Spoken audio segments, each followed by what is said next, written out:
네, 지금부터 제5차 한반도 평화 심포지엄을 시작하도록 하겠습니다. 사례를 맡은 이명권입니다. 김영덕입니다.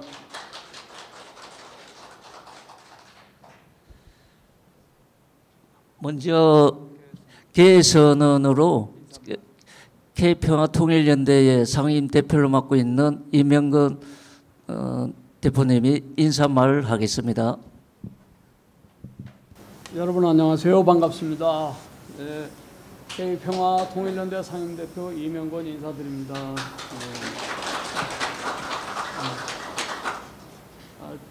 존경하는 내외 귀빈 여러분께서 오늘 이제 이 환절기 추운 날씨에도 불구하고 이 장소를 찾아오시느라고 너무 고생이 많으셨습니다.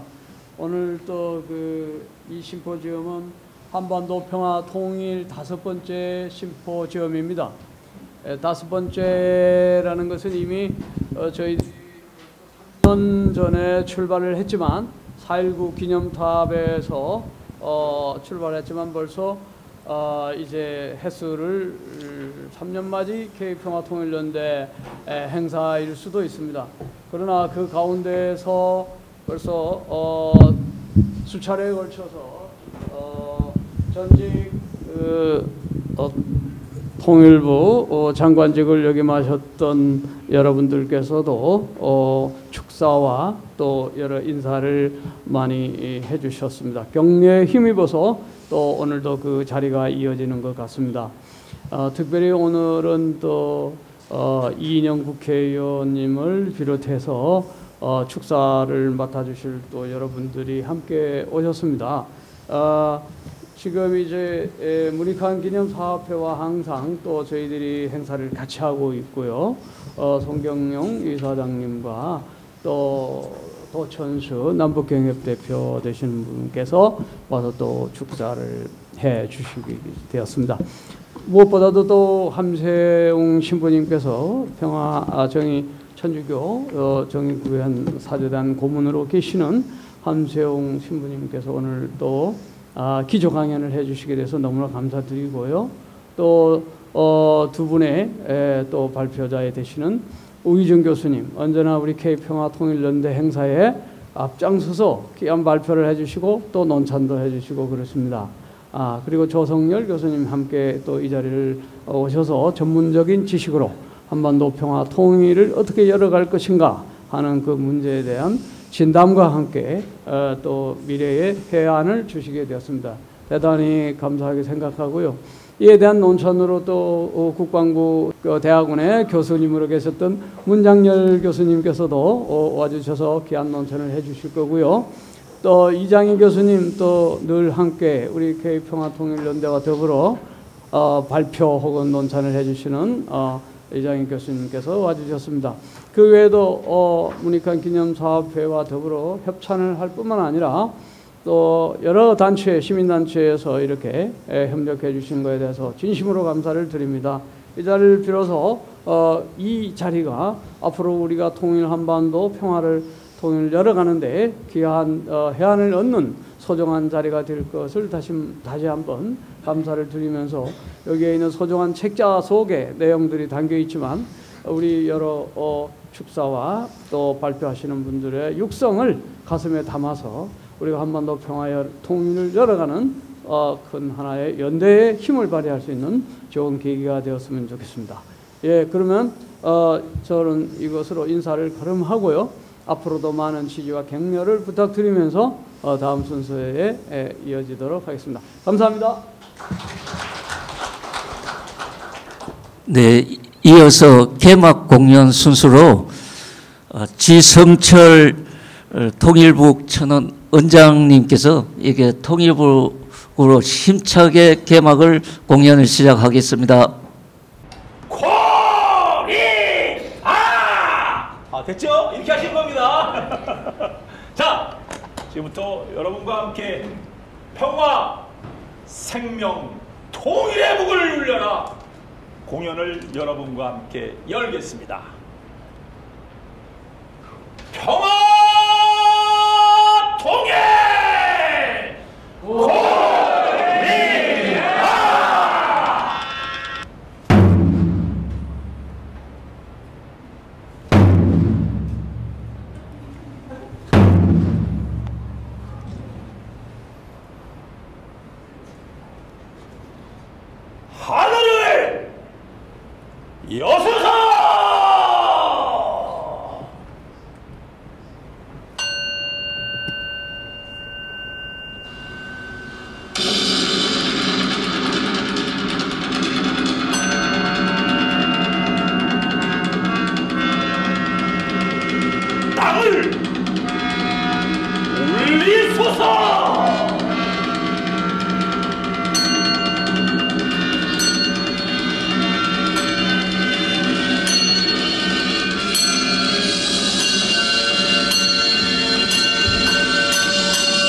이 나라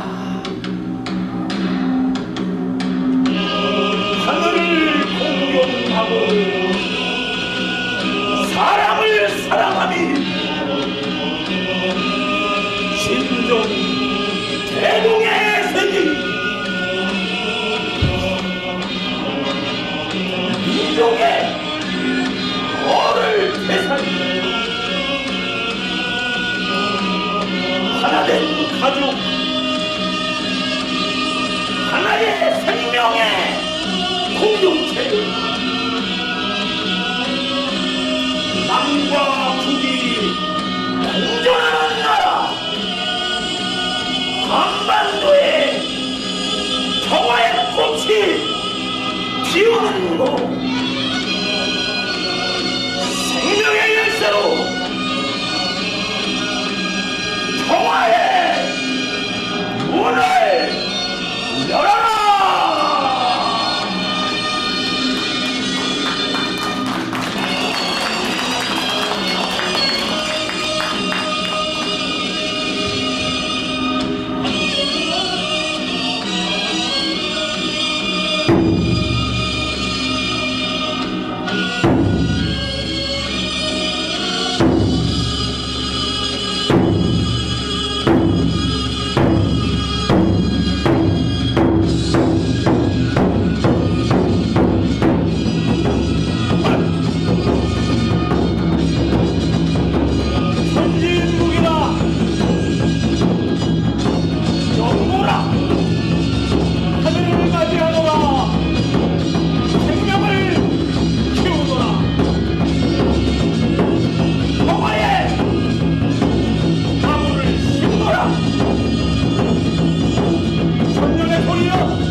현실이었습니다.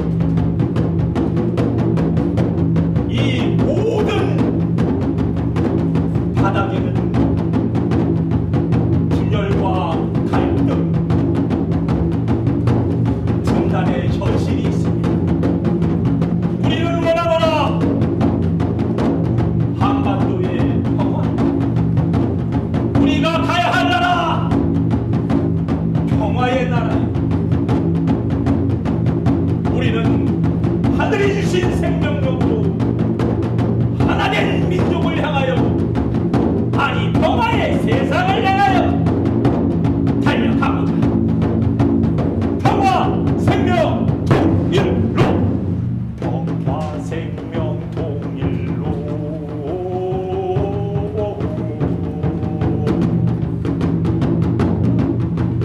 평화 생명 통일로.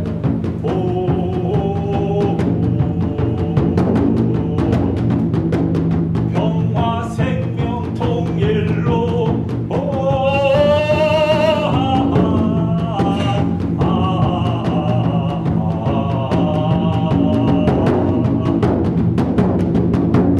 평화 생명 통일로.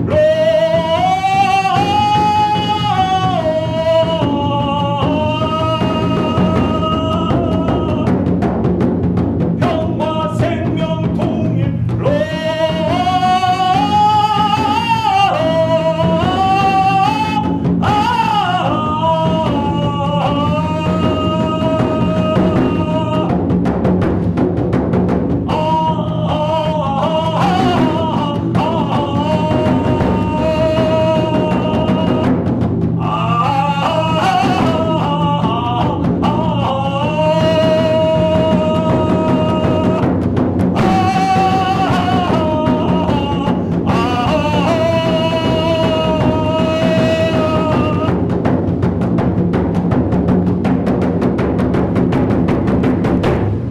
오시고, 제가 평화 생명하면 여러분이 통일로를 힘차게 외치십시오.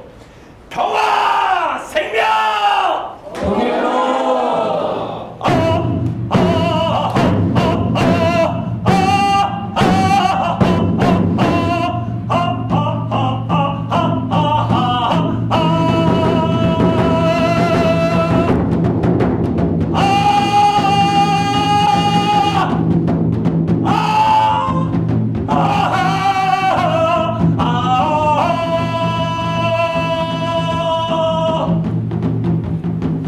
천손의 나라요,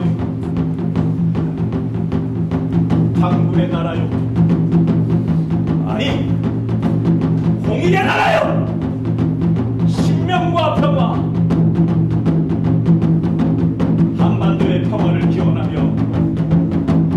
우리는 공부하고 외치고 사랑하고 신명의 나라로 달려!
힘차게 통일부를 울려주신 지성철 원장님께 뜨거운 박수를 다시 한번 부탁드립니다.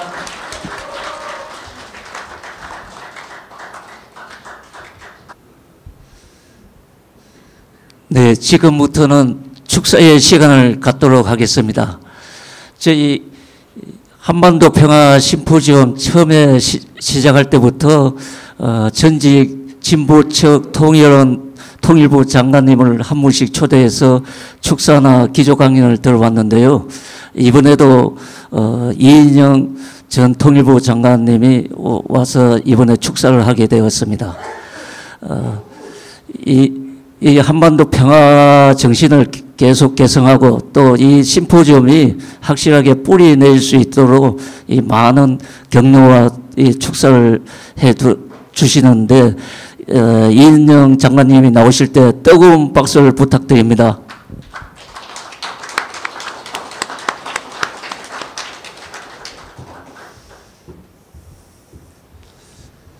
네, 많은 어르신들 계시고 또 선배님들 앞에서 축사를 하게 돼서 더 뜻깊게 생각하고 반가운 인사 올립니다. 벌써 5번째 심포지엄을 하시는데요. 준비하신 이명권 대표님 그리고 도천수 대표님, 송경영 신부님 세 단체 공동으로 주최하시는 만큼 여러 가지 어려움도 있고 또 복잡함도 있었을 텐데 연대와 협력의 정신으로 이 자리 만들어 주셔서 감사합니다. 그리고 함께 준비하셨던 모든 관계자 여러분들께도 연대와 또 그 존경의 인사드립니다. 요즘에 우리의 소원은 통일이라는 노래를 부를 기회가 많이 줄었습니다. 그리고 금강산 찾아가자 1만2천번 이 노래를 정말 신나게 흥을 돋워서 이렇게 부를 기회도 많이 줄어 있습니다. 상징적이지만 오늘 우리 남북관계 한반도의 정세의 현실을 보여주고 있다 이렇게 생각합니다. 마음이 많이 무겁고 그렇습니다. 우리가 가야 할 길은 아직도 많이 남아 있는데 한반도 정세를 돌아보면 이렇게 희망과 또 냉담 이런 것들이 서로 교차하고 있고 그렇게 단기적인 현상을 넘어서 꽤 길게 갈지도 모른다 이런 우려나 걱정도 적잖이 우리 가슴속에 이렇게 묵직한 이런 마음으로 자리 잡고 있습니다.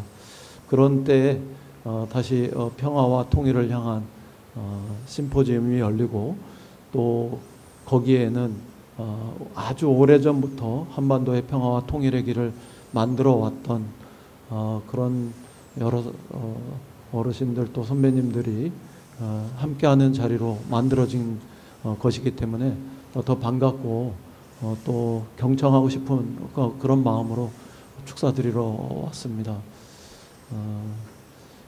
이 자리가 김대중 대통령을 기념관입니다. 김대중 대통령 살아계셨으면 뭐라고 말하셨을까? 오늘 이 정세를 바라보면서 어떤 말씀을 하실까? 이런 그 화두를 가지면서 왔습니다. 문익환 목사님 계셨으면 오늘의 정세를 바라보면서 우리에게 어떤 주문을 하실까? 이런 생각을 해보면서 왔습니다. 잘 아시다시피 한반도 정세는 크게 두 가지 새로운 특징이 있습니다. 남북관계가 과거로 돌아가서 멈춰 있다는 거고 또 하나는 두 개의 국가 이런 이야기들이 나오고 있다는 점입니다. 어떤 사람들은 두 개의 국가로 가도 괜찮은 거 아니야? 평화적이면 되는 거 아니야? 이런 이야기를 하기도 하고 또 어떤 사람은 이 남북관계가 악화된 현실 속에서 내년쯤에 미국하고 북쪽하고 대화가 시작되면 그것이 우리 남북 대화를 열게 하는데 좀 긍정적인 조건으로 작용하는 거 아니야? 이렇게 이야기하기도 합니다. 근데 어쩐지 저는 그런 이야기들이 이렇게 마음에 싹 들어오지 않습니다. 아마 문익환 목사님 살아 계셨으면 그 벽을 문이라고 생각하고 걷어차고 나가는 거야 이렇게 말씀하셨던 그런 말씀을 다시 하실 것 같기도 하고, 김대중 대통령 살아 계셨으면 북이 통일 안 한다 그래도 끊임없이 평화를 만들면서 통일의 길로 나올 수 있도록 설득해야 한다고 말씀하셨을 것 같습니다. 저는 오늘 우리가 직면한 정세 현실 속에서 우리가 나가야 할 방향이나 아니면 행동의 지침이 꼭 그러하다 이렇게 생각됩니다. 오늘 많은 분들이 특히 함생 신부님 기조 강연도 해주시고 많은 분들이 토론에 나서 주실 텐데 저는 그런 마음을 가지고 와서 듣고자 합니다. 그리고 그런 과정에서 혹시 제가 바꿔야 할 마음이 있다면 바꿔나가고 또 더 고추 세워야 할 마음이 있다면 더 고추 세워보도록 그렇게 하겠습니다. 예전에 저희들이 통일운동 젊어서 학생 시절부터 처음 시작할 때 이 통일의 과정들은 되게 장기적이고 또 복잡하고 또 아주 강고한 이런 성격을 띠면서 우리가 대처해 나가야 한다 이런 이야기를 많이 했습니다만, 또 한편 조금 어른이 돼서 장관을 하면서 지내오는 과정에서 돌이켜보면 남북관계는 그 의외성도 있고요, 또 돌발성도 있고 돌출성도 있고 그 다음에 전격성도 있고 그래서 급발진하는 경우도 있고 이렇습니다. 그 상황을 이렇게 좀 비관적인 것으로 이렇게 고정해 놓지 않고 거기에 맞춰가지 않고 우리가 좀 더 적극적이고 능동적인 이런 자세로 바꿔나가는 이런 마음들이 꼭 필요한 때인 것 같고, 그런 측면에서 어르신들과 선배님들께 지혜를 구합니다. 제가 축사 말씀 드리는 것보다는 이런 말씀 올리면서 저는 인사를 대신하겠습니다. 감사합니다. 네, 감사합니다.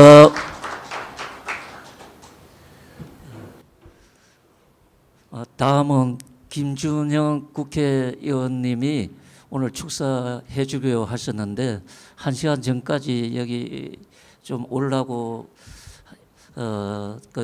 국회에 외교통일위원회 회의가 잡혀 있어 가지고 오늘 좀 부득이 참석하지 못하게 되었습니다. 그래서 이 축사 말씀은 여기 자료집으로 대체하는 걸로 하겠습니다. 이어서 도천수 남북평화회의 상임대표님이 나와서 축사해 드리겠습니다.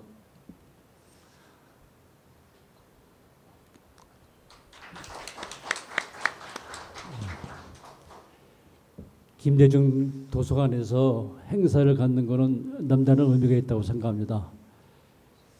지금 남북관계는 2023년 12월 30일 북한의 김정은 위원장이 두 개의 적대 관계로 선포하면서 정말로 얼어붙을 대로 얼어붙었습니다. 이것은 그 이전에 2019년 2월 27일 하노이 회담의 실패 이후에 남북관계가 악화되었다고 생각합니다. 저는 그런 생각을 해봅니다. 그 하노이 회담 이후에 우리 이인영 장관님이 그 문재인 정부 후반기에 장관을 하셨는데, 문재인 정부가 김대중 정부만큼 좀 통일 문제를 자꾸처럼 풀었으면은 조금은 그 악화가 안 될 수 있지 않냐 하는 그런 좀 아쉬움이 남습니다. 당연히 그 이후에는 정권도 뺏겨서 윤석열 뭐는 말할 것도 없습니다. 저희는 지금 두 개 적대국가 누구도 받아들일 수 없는 그런 표현입니다. 우리가 설사 두 개 국가를 하더라도 적대적인 국가가 되어서는 안 되고 평화적인 국가가 되어야 된다고 생각합니다. 먼저 그렇게 북한이 통일 전략이 변한 것에 대한 동시에 우리가 절대로 받아들일 수는 없지만 또 우리의 반성이 필요하다고 생각합니다.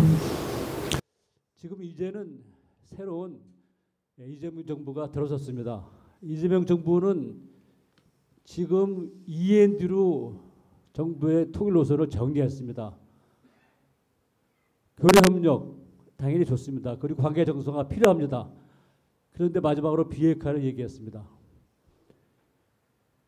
저희들은 이 남북의 교류 협력과 관계 정상화가 되기 위해서는 다른 무엇보다도 북이 원하는 최소한도의 조건을 우리가 먼저 제시해야 된다고 생각합니다. 그것은 다른 여러 가지 필요한 점이 있지만은 저는 그 군사 훈련 중지는 못하더라도 최소한도 축소를 해야 된다고 생각합니다.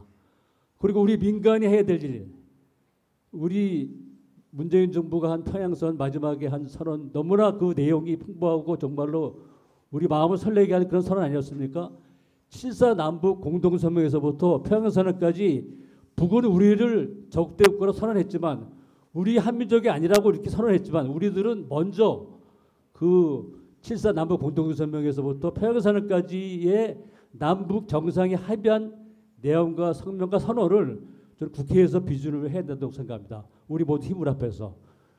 두 번째는 지금 이재명 정부가 NED에서 비핵화, 이 비핵화를 주장하는 한 물론 이번에 그 이재명 정부 대통령께서 해외 순방하다 돌아오시면서 비핵 기대에서 기자회견 과정에서는 그 비핵화는 핵 동결이라고 이렇게 설명을 말씀했습니다. 그러나 표면적으로 지금 우리 대한민국 정부가 통일 전략을 비핵화는 당연히 우리가 해야 될 일이지만 장기적인 그것은 과제고 당장은 핵 동결을 주장하게 된다고 생각합니다.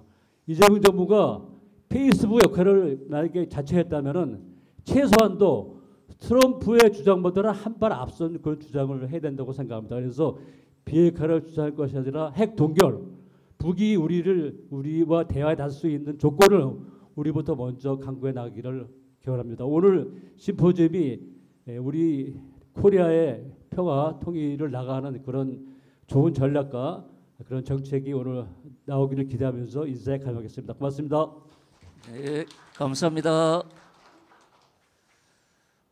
네, 이어서 넉번 문익환 기념사업회 송경룡 이사장님이 인사 말씀 있겠습니다. 저희가 제1차 그 한반도 평화 심포지엄부터 문익환 기념사업회 송경룡 이사장님은 늘 축사를 같이 이번에 5번째 연속으로 같이 해주시고 있고요. 저도 개인적으로 문익환 목사님이 다녔었던 한빛교회에 7년째 전도사 생활을 하고 있습니다. 또 석사 박사 과정 논문을 문익환 목사님 관련해서 썼거나 지금도 준비하고 있습니다. 그럼 이어서 송경룡 이사장님 인사 말씀 듣겠습니다. 예, 반갑습니다. 전 말씀드리기 전에 저희 어머님이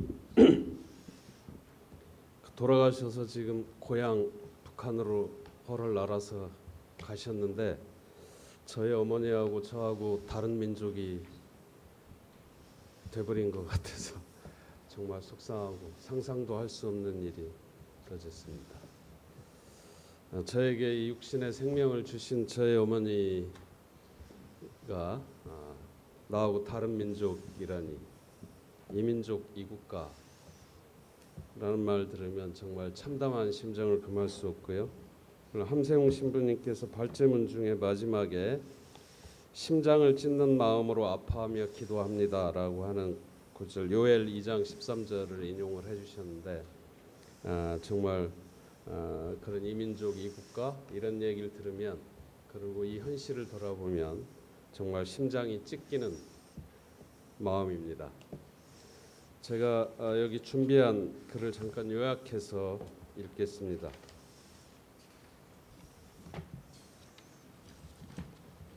오늘 우리가 모인 김대중 기념관은 단순한 기념 공간이 아니라 분단과 냉전의 시대를 넘어 새로운 평화의 길을 열어젖힌 지도자의 철학과 용기가 살아있는 자리입니다. 그리고 이 자리에서 저는 자연스럽게 또 한 분의 이름 늑본 문익환 목사님을 떠올립니다. 평생을 통해 민족은 하나라는 단순하지만 가장 깊은 진실을 삶으로 증언하셨던 분, 감옥에서도 민족의 미래를 노래했고 사선에서도 남북의 화해를 위해 걸음을 멈추지 않으셨던 분, 그분의 영혼은 오늘 우리의 논의 한가운데서도 여전히 살아 움직이고 있습니다. 김대중 대통령은 평화는 평화를 만들기 위한 끈질긴 노력의 산물이라 말씀하셨습니다. 문익환 목사님은 한 걸음이라도 더 민족의 마음으로 다가가자고 호소하셨습니다. 두 분의 길은 서로 다르지 않았습니다.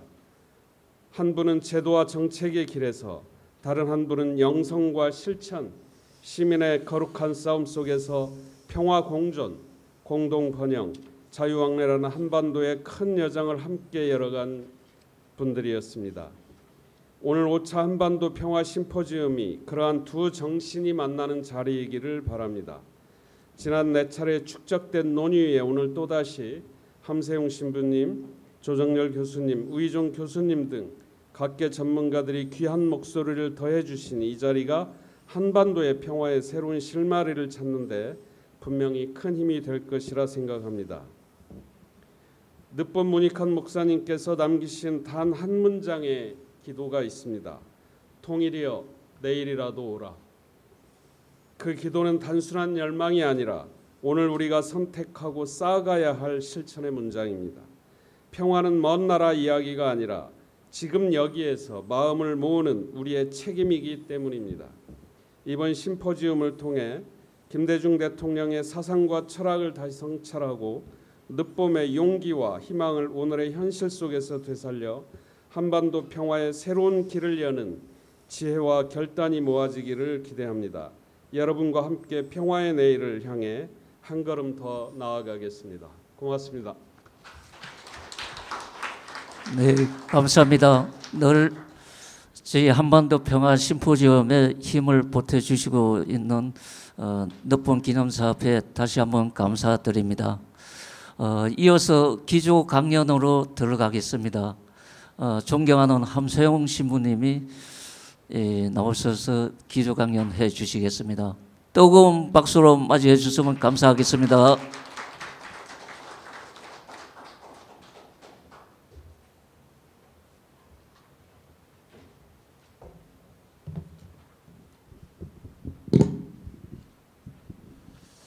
네, 인사드립니다. 저희들 다 초등학교 때부터 학교 다니며 공부를 했는데 실제로 출석 잘하는 학생들은 강의를 들을 필요가 없어요. 여기 오신 분들 뭐 통일에 대해서 무슨 강의 들으실 필요가 있겠습니까? 다 전문가들이신데 다른 분들께서 들으셔야 되는데 저는 그냥 우리 김명덕 대장님한테 붙들려 왔어요 오늘. 여러 모임에서 이렇게 여러 차례 만나 뵀는데 통일운동 실천가신데 이런 모임에 와서 대화를 좀 해라 그래서 기쁘게 응답을 했습니다. 이제 저한테 주신 제목이 김대중 대통령과 한반도 평화 공존의 길 이렇게 주었어요. 근데 뭐 여기서 사실 설명 필요 없죠. 김대중 대통령이 어떤 분이신지 우리 동시대를 다 살아왔고 또 한반도 평화 통일을 우리가 지향했었는데 우리 이인영 통일부 장관 하신 분 계시는데 사실 통일이라는 말이 지금은 이제 시효가 지나갔어요. 저도 늘 동지들하고 동료들 대화할 때 우리의 소원은 통일 그런 노래보다 그냥 화해, 평화 공존 바꾸면 좋겠다. 뭐 아까도 말씀 나누었습니다만 북에서 여러 가지 이유 때문에 남을 적국으로 규정하고 또 현 상태를 이제 적대국가로 표현을 했는데 사실 그 마음 들을 때 처음에 야, 이거 제2의 국치다. 정말 마음이 아팠는데 근데 현실이니까 또 그걸 껴낼 수밖에 없겠죠. 아, 그걸 껴놔야 되겠구나. 그래서 또 북의 처지에서 그분들이 그렇게밖에 선택할 수밖에 없었던 그 정치, 경제, 국제적 상황을 또 우리가 한번 이해해야 되겠구나. 뭐 이런 마음으로 이제 저도 늘 기도를 하고 있습니다. 이제 제가 전도사님한테 우리 대장님한테 제목을 받은 다음에 뭐 다 하시는 내용이기 때문에 조금 민중교육론적으로 또는 신학적 관점에서 제가 접근을 했습니다. 이제 7, 80년대 때 브라질의 유명한 민중교육학자 파울로 프레이레가 쓴 그 민중교육론, 브라질이 대단히 큰 나라인데 그분이 민족이 깨어나야 된다를 늘 관심을 가졌어요. 그래서 교육을 할 때 3가지 단어를 썼습니다. 이제 그게 진단, 처방, 실천. 우리가 아프면 병원에 가지 않습니까? 의사 선생님이 진단을 해요. 이 세상을 잘 바라보자. 우리 현실이 어떠한지 냉철하게 바라봐서 어떻게 해야 될지 바른 처방을 하자. 근데 바른 처방이 있다 하더라도 실천이 없으면 아무것도 아니에요. 의사가 아무리 좋은 약을 주고 또 좋은 방안을 제시해도 환자가 약을 먹지 않거나 또 수술을 받지 않으면 효과가 없는 것이죠. 실천이 중요하다. 그러면서 이제 해방신학자들은 그런 의미에서 실천의 중요성을 얘기했고, 저희들이 80년대를 지나오면서 그런 과정 속에서 이렇게 살아왔습니다. 여기 계신 많은 분들이 바로 실천의 주역들이시죠. 이제 그런 내용들, 그런 관점을 가지고 김대중 대통령의 정책과 우리 한반도 역사 이런 내용들을 3가지 관점에서 제가 짚어보고 싶었는데, 첫 번째는 뭐 진단의 의미가 되겠죠. 16쪽 이하의 그 자료를 보시면 제가 쉽게 역사적인 관점에서 제시를 했습니다. 이제 현실 진단에 있어서는 우리가 남북 분단의 상황이 바로 보통 2가지 관점에서 분단을 얘기를 했는데, 그 서재성 교수, 동경대학교의 서재성 교수는 3중의 의미로서 설명을 했어요. 그러니까 조금 하나를 더 덧붙였는데, 이게 1920세기에 들어와 가지고 미소 냉전 분단 시대 때 아픔, 여전히 그 이제 중국으로 조금 대치되는 부분이 있습니다만, 두 국가를 통해서 세계가 냉전 상태에 있다라는 그러한 엄연한 1940년, 50년대 그 현실을 우리가 이렇게 직시해야 되겠고, 두 번째는 이 아시아의 대부분 국가는 일본에 의해서 식민 지배를 받았던 아픈 역사가 있습니다. 이제 식민지 시대 때 아픔의 상처, 그거를 우리가 늘 간직해야 되고, 그런데 특히 그 중에서 뭐 중국과 또 이제 베트남도 그랬습니다만, 우리 같은 경우는 전쟁도 치르면서 남과 북이 적대적 싸움을 했어요. 1945년부터 53년에 이르기까지 그런 식의 의미의 민족 상잔의 아픔, 이 3중의 분단 구조를 우리가 냉혹하게 성찰해야 되지 않을까.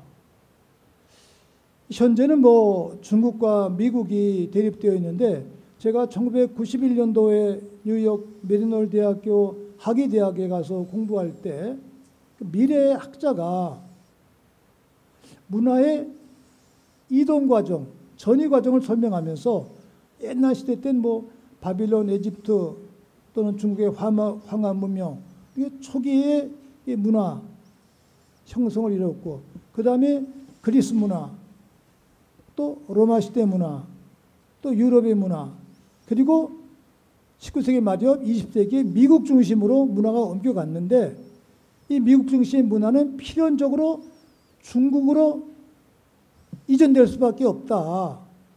1990년대 미래학자가 그렇게 강의를 하시더라고요.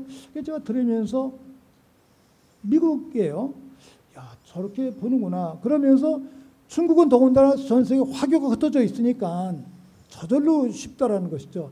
그러면서 중국 다음에는 필연적으로 남미로 옮겨간다. 남미로 간다. 뭐 남미 다음에는 아프리카로 가게 되어 있다. 이렇게 진단하시더라고요.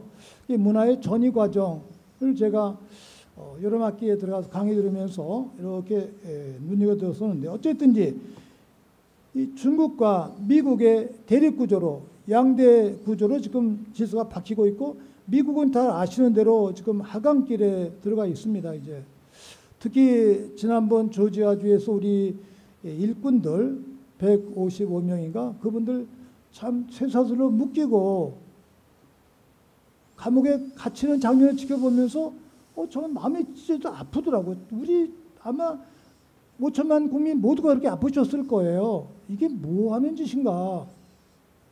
이게 미국의 냉혹한 현실이었어요. 그런데 저는 그걸 해석할 때 우리 안에 또 태극기를 들고 있는 조금 덜 깨어나신 분들이 많이 계시는데 그분들에게 이게 참 교육이 되었으면 참 좋겠다. 이런 생각을 하고 미국의 실체를 깨닫게 하는 그러한 한 교훈이 아니었을까. 조지아주의 사건은 우리가 미국에 대한 환상과 착각을 깨야 된다라는 명확한 현실 교육이 되겠죠, 이제. 근데 그렇게 그 후에 한국을 방문해 왔던 그 우리 트럼프 미국 대통령에게 이재명 대통령, 우리 정부에서는 신라 금관을 선물했어요, 금관. 이 사람이 너무 좋아가지고 비행기에서 몰래 이렇게 썼다는 거예요. 그래서 지금 백악관에 전시되어 있다고 그러는데 그 금관 받은 게 또 조롱감이 되고 있잖아요. 미국에서는. 그러니까 우리는 오히려 성서적 관점에서 모욕을 당했지만 환대하면서 더 큰 교육을 주는 이러한 식의 성숙함, 이게 또 민족과의 관계에 있어서 통일의 원리에 있어서 적용해야 될 그러한 방법이 아닐까, 이런 생각을 함께 했습니다. 이제 미국의 경우에 잘 아시는 대로 최근의 대통령들 오바마, 바이든, 트럼프 뭐 다 비슷비슷한 정치계였습니다만 오바마, 안타깝게도 우리는 대체로 민주당을 더 선호했었는데 내부를 들여다보면 민주당 때 다 전쟁이 일어났다는 거예요. 실제로는. 그러면서 오바마인 경우에 뭐 재균형 정책이라는데 저도 개인적으로 그분이 하여간 흑인 가족 출신이니까 좀 희망을 가졌는데 오히려 냉혹하고 남북 관계에서는 아무런 진전이 없었어요. 아주 냉철한 접근. 또 바이든 같은 경우에 뭐 부통령하다 대통령까지 되신 분이겠지만 가치 외교를 설정하면서 역시 또 북한과의 관계는 냉혹하게 접근했었고, 이 트럼프 이분이 참 재미있는 분인데 뭐 잘 아시는 대로 일기 때는 그래도 우리가 희망을 많이 갖고 있었어요. 그리고 북한과 미국과의 대화는 트럼프 같은 분이 아니면은 할 수가 없어요. 미국 사람 중에. 이 트럼프가 제정신이 아니지만 북한과 대화를 했으면 좀 좋겠다. 그런데 그게 또 이루어지지 않았고, 이번에 이 기회에 와서는 또 너무 이제 상업적으로 변해가지고 불안한 거죠, 이제. 근데 북은 아픈 체험을 했기 때문에 미국을 나름대로 잘 요리하면서 또 우크라이나 전쟁 때문에 소련과의 러시아와의 가까운 그러한 관계 때문에 북의 외교 정책이 상당히 크게 변화되고 있습니다. 이제 나름대로 결정적인 시기를 지금 갖고자 하고 있는 것이죠. 이제. 근데 우리가 역사적으로 깊이 생각할 것은 1951년에 이른바 샌프란시스코 강화조약, 이 부분을 많이 놓치고 있는데 이게 남북분단, 이곳 일본이 제기할 수 있는 또 일본의 죄가를 우리가 또 놓칠 수 있는 또 아픔의 독도 문제도 거기에서 깨끗하게 해결이 안 됐기 때문에 지금까지 계속 혹으로 남아 있습니다. 이제 이 샌프란시스코 조약의 이 부분을 우리가 냉혹하게 좀 분석할 필요가 있겠다. 사실 그 샌프란시스코 조약은 사실상 냉전 체제 강화의 방법밖에 아니었어요. 그것이 이어지면서 뭐 지난번 윤석열 정권 때 어처구니 없는 그러한 정책 통해서 중국을 뭐 견제하면서 오히려 중국과의 갈등만 또 불러일으켰었는데 이 샌프란시스코 조약도 6.25가 일어나고 나니까 당사국인 그 당시에 소련이나 북 이런 데는 참석도 하지 못한 채 일본이 유리하게 그 조약이 맺어진 것이죠. 이제 이 내용을 우리가 계속 업으로 안고 있다라는 측면, 이 부분을 염두에 둬야 되겠습니다. 이제 중국 같은 경우에 하나의 중국 원칙을 강조하면서도 뭐 중국은 대만 문제 때문에 그걸 잘 요리하면서 나름대로 자기의 국력을 키우고 있는 그러한 식의 상황이 되겠죠, 이제. 근데 강만길 교수님이 강의하실 때 우리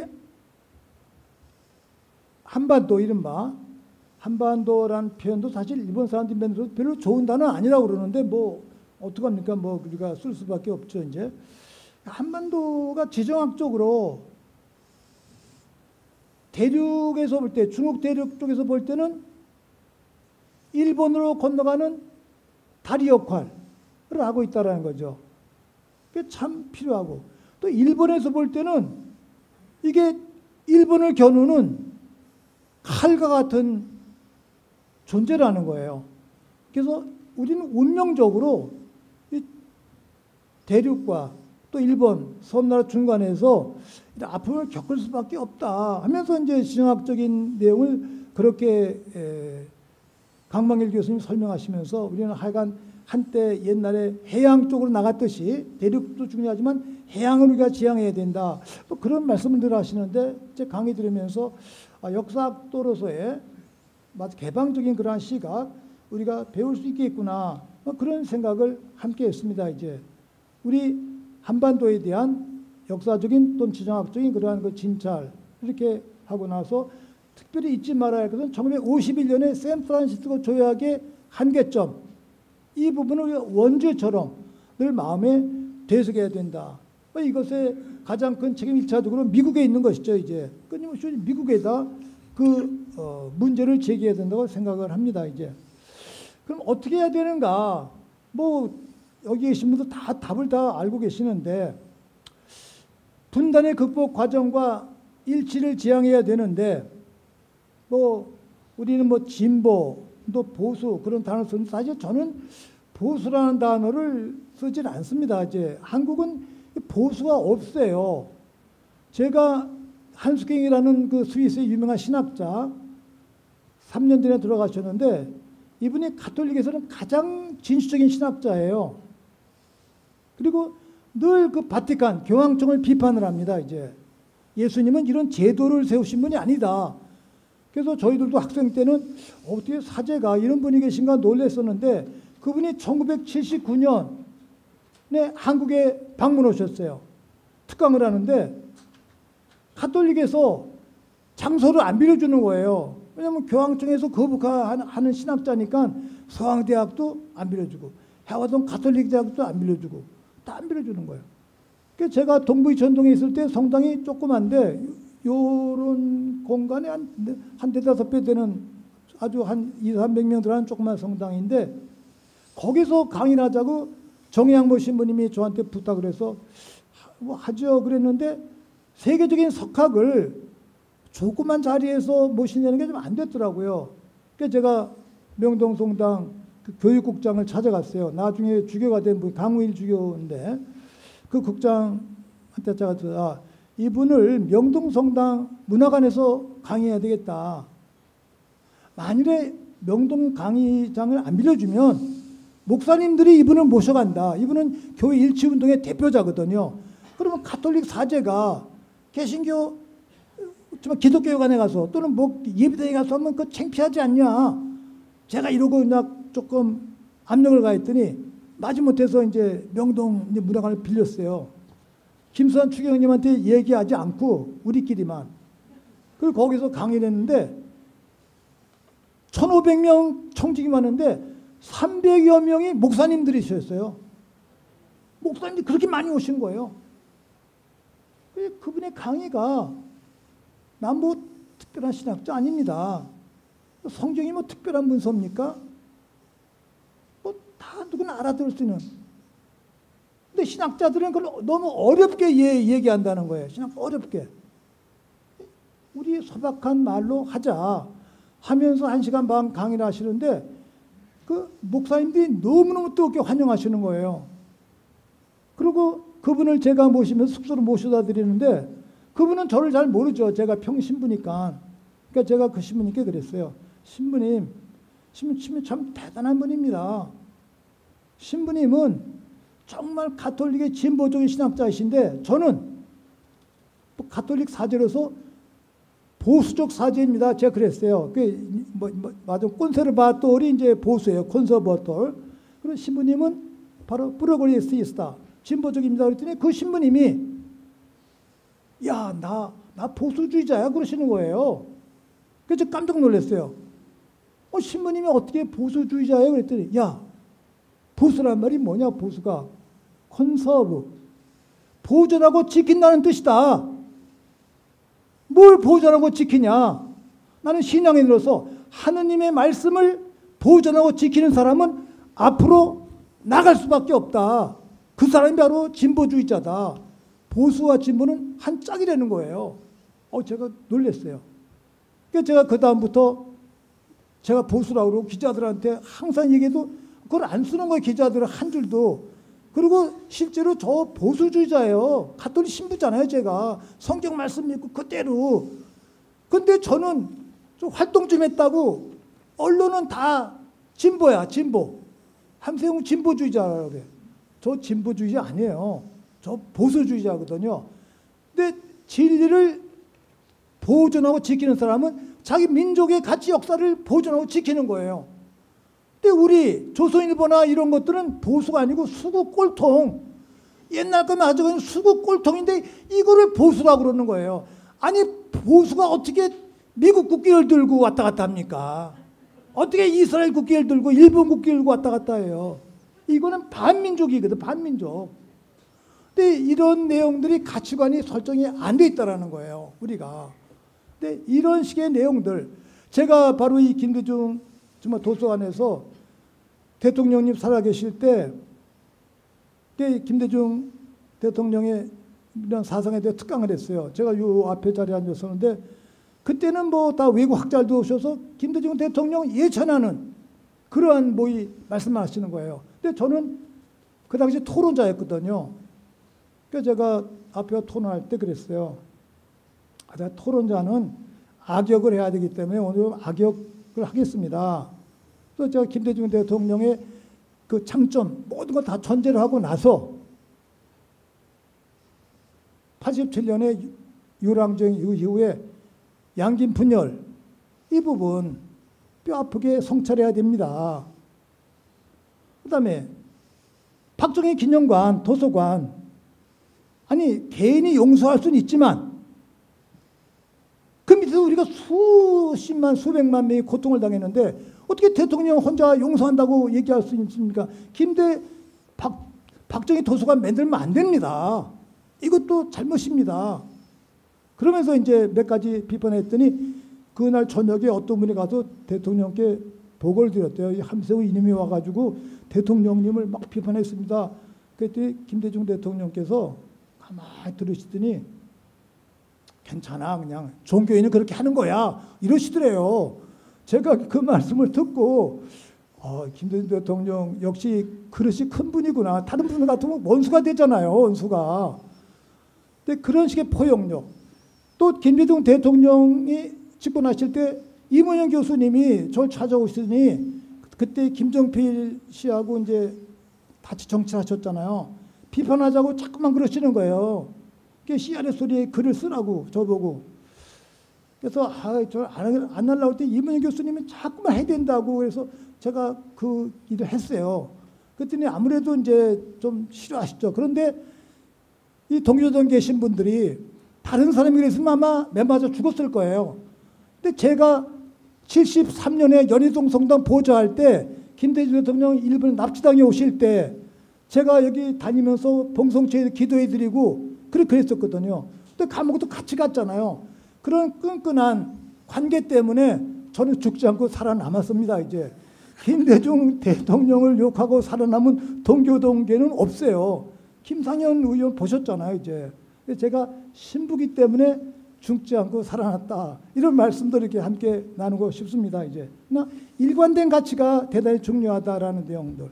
근데 제가 그렇게 김대중 대통령 집권 시절에 조금 비판했습니다만 임기 끝나고 나셔서 이 댁에 오셨을 때 여러 차례 이제 뵀는데 그때 이제 늘 이게 투석하셨잖아요. 한 주에 3번 정도씩.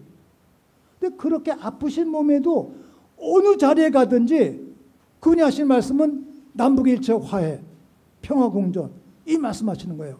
그래서 제가 그때 느끼고 배운 거는 제가 사제로서 신앙인으로서 하느님을 중심으로 살듯이 그분은 대한민국 국민으로서 또 대통령 하신 분으로서 그분의 존재 이유는 남북의 일체와 화해, 평화공존 이게 꿈인 거예요. 그래서 참 대단한 분이구나. 그걸 제가 배우면서 어딜 가시든지 중국 가셔도 늘 남북 문제 이것만 말씀하시고 그랬습니다. 이제 그런 정신을 오늘 이 자리에서 함께 되새기면서 김대중 대통령을 이 자리에서 우리 함께 마음속에 모시면 참 좋겠다 이런 생각을 함께 해봅니다. 이제 근데 진보와 보수에 대한 바른 분별해야 될 것 같아요. 이런 내용들. 그런데 대단히 중요한 거는 이런 용어보다는 민족, 자주, 평화, 상호 존중 이런 단어들이 대단히 중요한데 사실 남북 정치인들은 다 이런 단어를 씁니다. 이제 독재자들도 말할 때는 자유, 평화, 봉사 다 얘기하고 있지 않습니까? 이제 그리고 1971년에 어떤 이른바 7.4 공동성명 역사를 공부하시면 아시겠습니다만 그게 다 남쪽의 박정희는 유신 체제 준비를 위한 전 단계 한 술수였어요. 또 북의 김일성 이제 수상이라거나 그 대표 그분은 주석은 또 이제 주석 중심에 1인 체제로 가는 그런 식의 전 단계. 왜냐하면 그때 중국과 미국이 국제적으로 가까워지는 그런 상황이니까 위기를 느낀 남과 북의 정치인들이 묘수를 쓴 거예요. 묘수. 서로. 각자 자기의 정책 이익을 위해서 접근한 것이 7.4인데 그럼에도 불구하고 우리는 7.4 공동성명의 정신, 문자는 아름다우니까 문자 정신은 지켜라. 이렇게 또 우리가 크게 외치고 있는 것이 되겠죠, 이제. 그래서 그 당시에 아까 말씀드린 대로 권력자의 단독 결정이었고 또 정권 유지 강화의 목적이었고 외세 의존적이었고 민족 모순을 해결하는 기본 원리와 방향이 결여되어 있었다라는 7.4 공동성명의 한계를 늘 염두에 두면서 그 문자의 의미를 우리가 또 늘 끼워놔야 되겠죠. 이제 72년 7월 4일 공동성명은 아까 말씀드린 대로 미국과 중국이 가까워지는 것에 대한 위기를 느낀 국제정치적인 변화 속에서 우리가 몰린 상황 속에서 이룩된 정치적인 하나의 산물이었다는 점도 우리가 겸허하게 수렴해야 되겠습니다. 이제. 그럼에도 불구하고 그 뒤에 쭉 정적인 변화 과정이 있었다가 1991년 남북 공동합의서 노태우 대통령 시절이 되겠죠. 이제. 저도 전두환 대통령과 노태우 대통령 다 비판하는 사람인데 노태우 대통령의 아드님이 이번에 중국 대사로 가셨잖아요. 그리고 그 아드님과 부인은 광주에 가셔서 여러 차례 이제 속죄도 하고 그 학살에 대한 책임을 느끼면서 기도도 하시고 그런 것을 제가 나중에 듣고 확인해서 저도 가서 그분들의 좋은 뜻을 내가 확인해야 되겠다 이렇게 생각하고 또 그 이번에 노재현 그 아드님 중국 대사로 발령받으신 분이 민족문제연구소 제가 거기서 일하고 있는데 그걸 찾아오셨어요. 그래서 항일 투쟁의 역사라든지 또 독재 잔재 형상 다 보고 우리 구성원들을 만나시기도 하고 저도 개인적으로 만났고 그런데 가시기 전에 중국 가기 전에 이번에 아버님 미사 저기 통일동산에 모셔있는데 기도를 했으면 좋겠다고 그래서 제가 아무도 모르죠. 이제 가족들끼리 나가서 제가 미사를 보냈어요. 그분들이 돌아가시기 전에 또 가톨릭 다 세를 받으셨더라고요. 이제 그래서 제가 가서 그런 일이 있습니다. 그래서 개인적으로 제가 그런 아픈 역사는 있지만 그 아드님이 속죄하고 부인도 속죄하고 또 나름대로 북방 정책을 통해서 남북 기본 합의서들을 일으켰기 때문에 남북의 물꼬를 튼 그러한 식의 공로는 나름대로 평가할 수 있겠구나. 그러면서 이제 화해 쪽으로 저도 이제 방향을 좀 잡은 개인적인 체험이 있습니다. 이제 참고로 제가 고백을 하는 것이 되겠죠. 이제 그런 과정을 거쳐서 이제 97년 김대중 대통령이 당선되시나 그 전에 한 말씀. 저 김영삼 대통령을 제가 무섭게 비판을 했어요. 3당 합당서부터. 근데 작년에 제가 부산에 특강 가게 되었는데 특강 가서 부산 분들하고 얘기를 할 기회에 이 김대중 대통령을 도와주셨던 그 비서 중에 한 분 박문수 회장이라는 분이 계세요. 그분이 이제 김대중 대통령을 위해서 아주 헌신하셨고 또 김상현을 위해서 헌신하신 분인데 이분은 김대중 대통령 비서하시면서도 정치의 길을 안 나가셨어요. 왜냐하면 중앙정보부가 조사를 받는데 첫 번째 조사 맞자마자 막 때리면서 모욕 주면서 이놈 군대도 안 나간 놈이 뭘 하냐고 막 모욕을 주더래요. 그 말이 상처전에 와서 본인이 군대를 안 나가셨대요. 그때 모욕당하면서 나는 절대로 김대중 대통령이 집권하시더라도 공직에는 안 나가겠다 결심하셨다는 거예요. 그리고 공직을 안 가셨대요. 정말. 그 뒤에서만 자기 사업하면서 정치인을 도와주시는 그런 일을 하시더라고요. 그런데 91년도에 대통령 선거 때 김대중 대통령 안 돼가지고 김영삼 대통령이 되셨잖아요. 92년에. 그때 김대중 대통령이 정계 은퇴하고 영국 가셨어요. 근데 우리는 아픈 마음으로 김대중 대통령 했는데 그때 김대중 대통령이 영국 간 이유는 김영삼 대통령의 성격을 너무 잘 알기 때문에 국내에 남아있으면 김영삼 대통령의 성격으로 죽인다는 거예요. 그냥. 그거를 너무 잘 알기 때문에 난 살아야 되겠다. 그래서 영국으로 망명비슷하게 가면서 공부하러 가시는 걸로 갔다는 거예요. 그때 그 영국 대사 이종 얼른 저도 생각이 나는데 그럼 영국 대사한테 김영삼 대통령이 영국 대사한테 전화를 했어요. 이 김대중 대통령 잘 보여드려라. 또 직접 전화도 하고. 그래서 몇 년 계신 다음에 한국에 오셨다는 거예요. 그런 얘기를 하면서 만일에 김영삼 대통령이 3당 합당한 문제가 있었지만 그 과정을 거치지 않았다면 절대로 김대중 대통령은 될 수가 없었을 거다. 이렇게 해석을 하시더라고요. 제가 그 말을 들은 다음에 제가 반성을 했어요. 내가 김영삼 대통령 무조건 비판을 무섭게만 했는데 회장님 말씀인데 그 일리가 있네요. 역사적으로 재평가할 필요가 있겠습니다. 하면서 그 뒤부터 제가 부산에 가서 1시간 반 여러 강의하다가 이 예를 했는데 그 내일신문에서 다른 강의는 하나도 안 쓰고 그것만 딱 따가지고 함세웅이가 얘기하고 요거다만 딱 이렇게 짚었더라고요. 그래서 인간에게는 다 한계가 있지 않습니까? 이제 우리가 시간이 지나고 나면 더 큰 시야로 종합적으로 우리가 해석을 할 필요가 있겠다. 그래서 김영삼 대통령의 한계도 있었지만 그러나 김영삼 대통령이 계셨기 때문에 또 김대중 대통령이 김정필 씨와 합해서 대통령 될 수가 있었다. 역사적인 사건을 냉철하게 겸허하게 인정을 해야 된다라는 그러한 내용들. 제가 이렇게 함께 대화로 나누고 싶었던 그러한 내용들입니다. 이제 어쨌든지 노태우 정부의 북방정책 시간이 지난 다음에 재평가되고 있습니다. 이제 그런 내용들. 문장으로는 훌륭한데 아직 실현이 안 되고 있는데 대대로 그거를 지금 다 사문화가 되었지만 그 뜻은 살리면서 이어나야 되지 않을까 이런 생각을 합니다. 이제 그 다음에 이제 김대중 대통령 시절에 와서 남북 공동선언 아주 간벽의 내용은 너무 다 잘 알고 계시죠. 2000년에.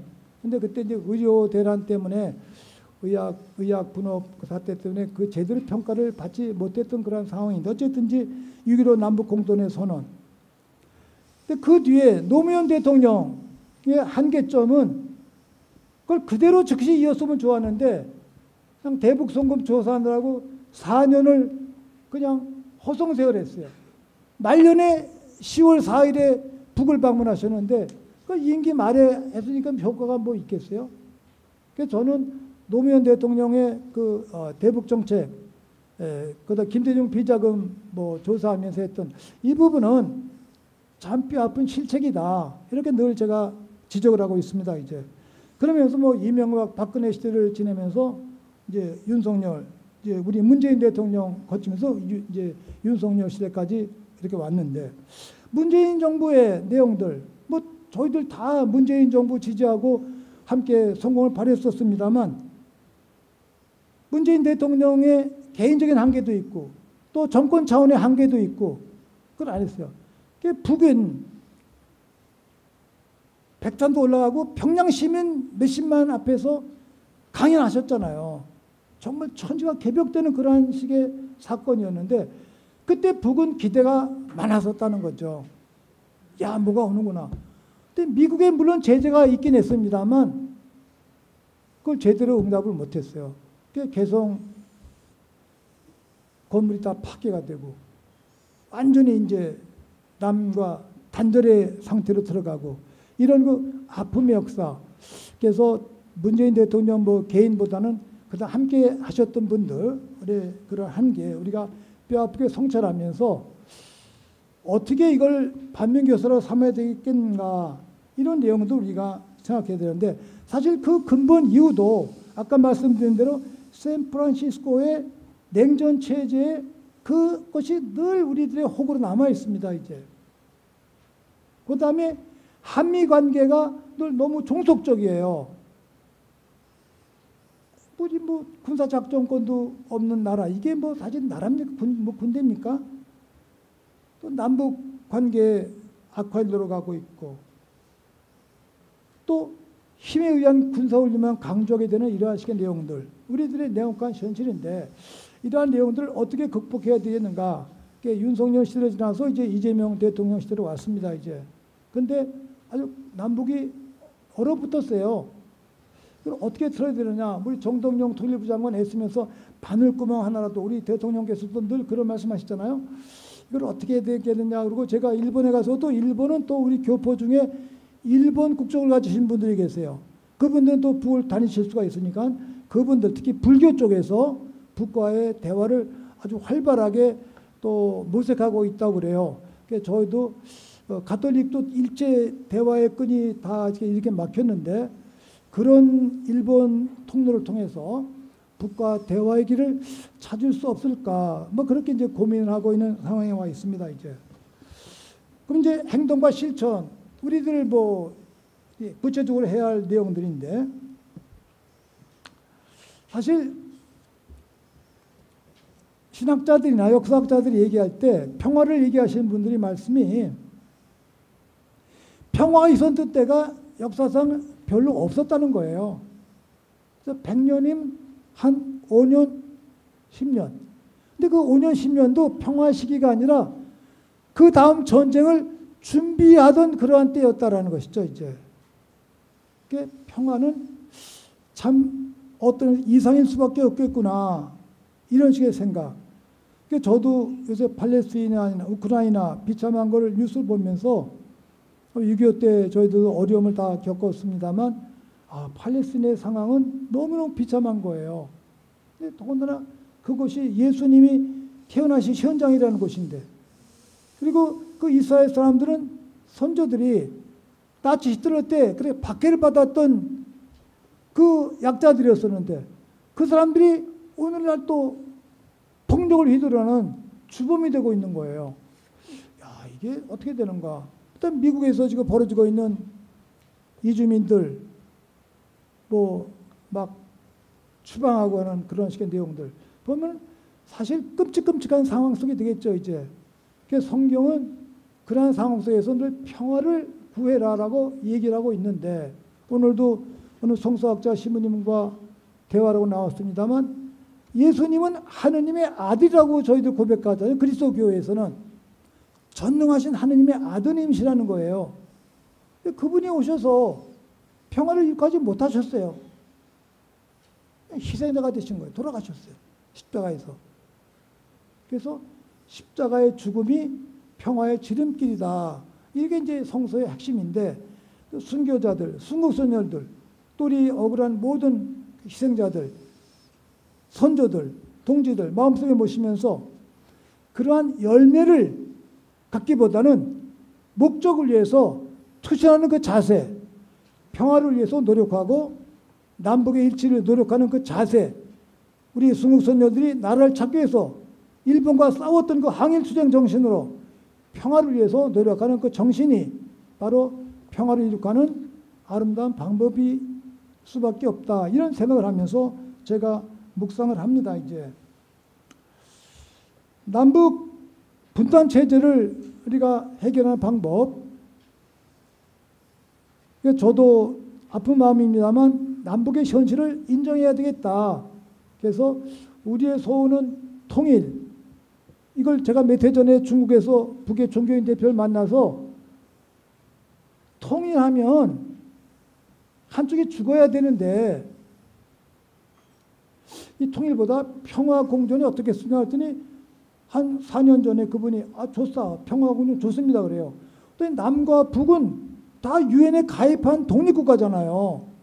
우리는 더군다나 러시아와 중국과 국교를 맺고 있고 북은 일본과 미국까지 국교를 맺지 못하고 있습니다. 이제 그 당시에 남과 북이 유엔에 동시 가입할 때는 암묵적으로 우리가 러시아와 중국과 국교 맺듯이 북도 일본과 미국과 국교를 맺기로 합의를 했었는데 북과 일본, 미국과 일본은 그걸 안 지켜준 것이죠. 이제 그러니까 북은 그런 의미에서 외롭게 되는 건데 오히려 지금 이재명 대통령의 경우에 그걸 가능한 것 같아요. 이분들은 우리 북이 일본과 미국과 수교를 맺을 수 있도록 도와주는 방법. 그러니까 유엔에 가입한 아주 구체적인 국제국가로서 국제적인 공식적인 일을 할 수 있는 그러한 것을 우리가 도와주면 어떻겠는가. 이런 식의 생각도 제가 한번 해보았고 또 우리 역사를 배울 때 옛날에 고구려 신라 백제 보면 다 그게 우리 역사지 뭐 신라를 선택하고 백제 뭐 고구려 배제하고 이러지 않지 않습니까? 다 우리들의 선조들 역사예요. 근데 그 삼국시대 때 그것이 지금은 남북 이국시대를 또 분단되었구나. 그럼 또 50년, 100년, 1000년 뒤에 우리의 후손들은 남북이 분단되었었지만 다 같은 선조로 우리의 삶을 역사로서 공부하고 껴안지 않을까 생각하면서 우리가 비록 정치적으로 갈라져 있지만 역사적으로 정치적으로 하나가 되어야 되겠다 하면서 송두율 교수가 늘 말씀하셨던 내재적 접근. 전 그 아름다운 표현 것 같아요. 우리가 신앙 있는 분들은 하느님과 내가 하나다 그럽니다. 이웃과 내가 하나다 그럽니다. 물리적으로는 두 개죠. 하나일 수 없고요. 그러나 하나다. 그게 내적인 일치다. 그게 남과 북이 이국과 이민족 갈라져 있다 하더라도 역사를 통해서 하나라고 내가 생각을 하면 이 분단을 넘어설 수 있지 않을까. 그리고 아까 문익환 목사님 말씀 나왔습니다만 문 목사님이 북에 갔다 오셔서 외치셨던 말씀, 어머님께 드렸던 말씀, 통일은 다 됐어. 그렇게 말씀하셨어요. 물론 묵시록적인 성서적 표현입니다. 이제 난 미래를 앞당겨라. 성숙한 시민, 성숙한 신앙인은 현재에 살지만 미래를 앞당겨 사는 사람들이다. 아름다운 미래를 앞당겨 사는 그러한 우리들의 평화운동과 통일운동과 그 다음에 우리들의 길잡이가 되어주셔서 참 좋겠습니다. 여러분 모두 영육간 건강을 기원합니다. 고맙습니다. 네, 뜨거운 박수 부탁드립니다. 앉는 자리에서 그대로 단체 사진을 촬영하고요. 한 20분 정도 쉬도록 하겠습니다.